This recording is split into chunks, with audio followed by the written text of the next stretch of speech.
Emergency contraceptive pill, এটার নামটাই কিন্তু আমাদের সমস্ত কিছু বুঝিয়ে দিচ্ছে। ইমার্জেন্সি কারণে খাবেন। তো আমরা যেটা করছি, অনেকেই সেটা রেগুলার সেবন করছি।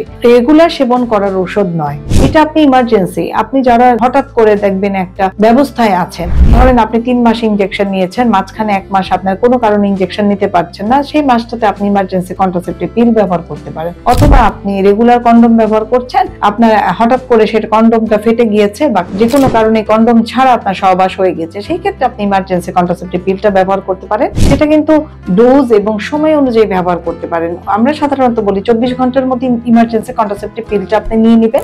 অবশ্যই একটা অথেন্টিক দোকান থেকে এবং এক্সপায়ার ডেট অনুযায়ী সে ওষুধটা আপনি সেবন করবেন সময় অনুযায়ী। এবং তার পরবর্তী মাসেই যদি আপনি প্রেগন্যান্সি ডেটটা মিস করে ফেলেন, তাহলে আপনি প্রেগন্যান্সি টেস্ট করে আপনার বিশেষজ্ঞ ডাক্তারের সাথে যোগাযোগ করবেন। এবং ইমার্জেন্সি কন্ট্রাসেপটিভ পিল খেলে কিন্তু আপনার ওই মাসে মাসিকটা একটু অনিয়মিত হতে পারে, তাতে ঘাবড়ে যাবেন না।